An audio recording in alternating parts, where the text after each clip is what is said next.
అందరికీ హ్యాపీ శ్రీరామనవమి. ఇక ఈరోజైతే మా వారు లంచ్‌లో స్పెషల్ ఏంటి అని అడిగారు. రోజు ఎలాగో 1 లేదా 2 కూరలు చేస్తున్నాను కదా! ఈరోజు అలా కాకుండా ఒక్కో ముద్దకి ఒక్కో కూర చేసి పెడదాం మా వారికి అనిపించింది. సో, లంచ్ అయితే ఇలా ప్లాన్ చేశాను.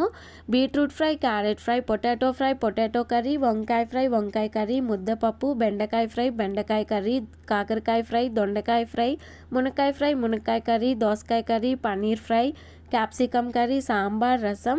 ఈ ఇయర్ మేము ఇంట్లో పెట్టిన ఊరగాయ పచ్చళ్ళు, పెద్ద పచ్చడి, చిన్న పచ్చడి, టొమాటో పచ్చడి, పండుమిర్చి పచ్చడి, ఆవకాయ, కారపొడి, నెయ్యి, లాస్ట్లో వేసుకోవడానికి పెరుగు, ఇలా మొత్తం అయితే 26 ఐటమ్స్ అయ్యాయన్నమాట.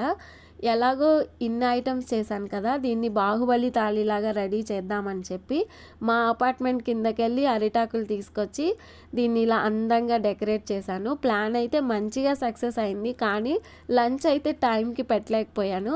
ఇన్ని ఐటమ్స్ చేసేసరికి టైం అయితే 3:30 అయిపోయింది. ఇక ఆ టైంలో నేను, మా వారు, మా పాప కూర్చొని లంచ్ చేసేసాం. నా వీడియో కనుక మీకు నచ్చినట్లయితే please like and subscribe my channel.